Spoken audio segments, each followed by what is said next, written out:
Applying color using the brush method. Today in this video, what we're going to do is look at a way to color a floor using the brush method. The first thing that we like to do is get the color mix. As you notice is after we pour a quart of the color in a 5-gallon bucket, we will use the same bottle to measure the additional water needed to create the right mix. The standard mix is 1 bottle of color, 1 quart, 1 part, to 4 parts of water.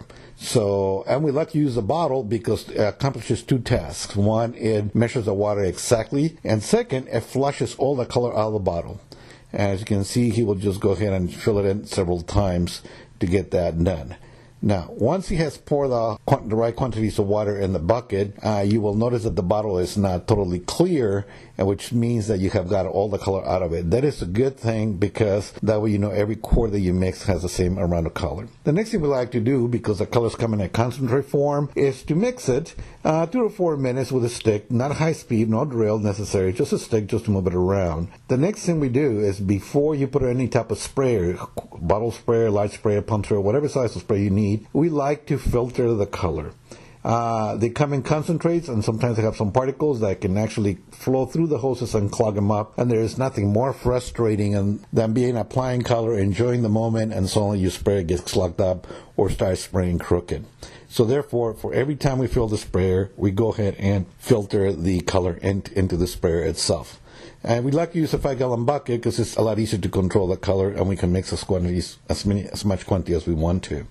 Second thing to do is go ahead and pump the sprayer. We pump into the sprayer and highly recommend to put as much air as possible so that way you can contain a nice even spray throughout the whole floor. Once you get it all sprayed to the point where it is at capacity, we go ahead and adjust the tip. We like to do it in the same bucket that we mix so we won't waste any of the color. By adjusting the tip, what we're looking for is for a nice even fan to get a nice even spray.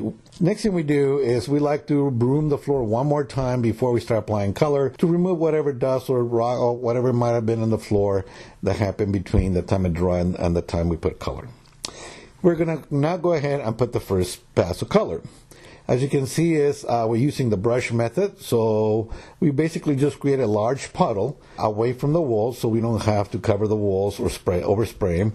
And then we get our brush nice and wet, and then we just start brushing the floor, moving it around in random movements so we don't have any broom patterns on it. You can use any cup, rag, microfiber mop, whatever you want, but do not use a roller because a roller does not work well. It leaves roller marks on the floor. It is good to work as a team if you can do that, or you can work by yourself, but you're going to have to work quickly because when you brush the color into the concrete, it tends to penetrate rather quickly into the concrete, and you don't want to leave what we call dry lines on the concrete. You will also notice that with the brush method, trimming the edge is a lot easier because you don't have to protect it. If you have any areas below near the wall that you can get to it, a small 2-inch brush is really easy to just dip it a little bit on color on the floor, and then just go ahead and trim the areas to finish that part, and that gives you a nice finished color with having to do a lot of wrapping and work.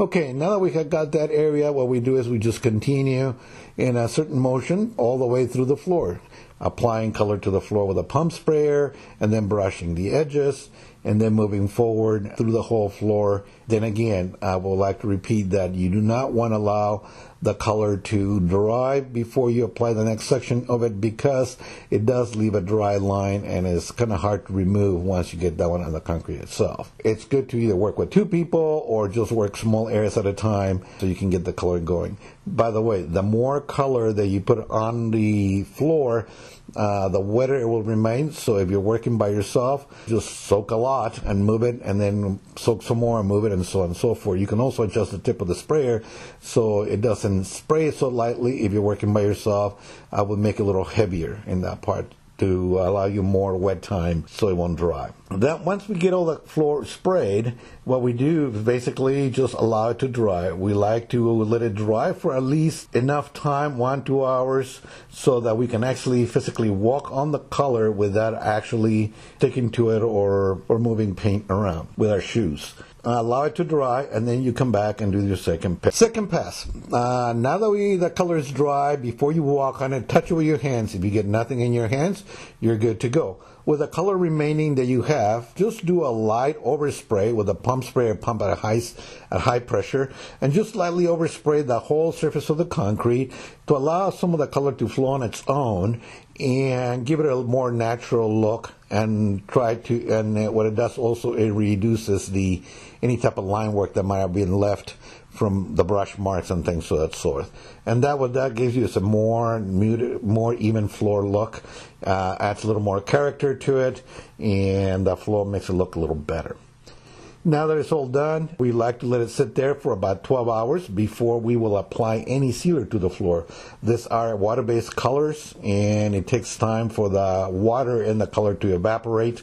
And the last thing you want to do is encapsulate some of that humidity underneath your sealer. As you can see here now, the floor is wet. Tomorrow morning, we will be back and apply our sealer over this floor.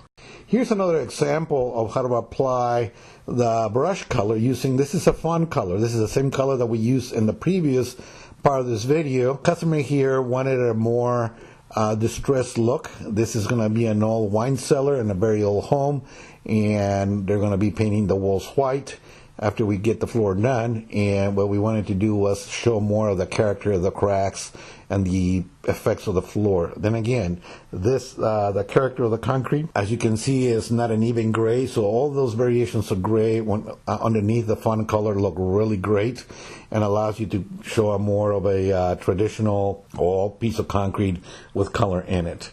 The floor also had some concrete repairs done where they relocated the drain, as you can see in the video, and we will have to go after we have put the first set of color on the floor to balance that color out so that way it looks all uneven. So as you can see in the video, there's a section there where the new concrete patch was done. Now we're coming back and just focusing on putting a little more color in that area and brushing it so it blends as a normal floor. As you can see there, after we did that process, you have to do that. It is good to wait a little bit after you apply the first color before you come back and do a little more color balancing, what we call it, just spraying more color where it needs it to make it look better.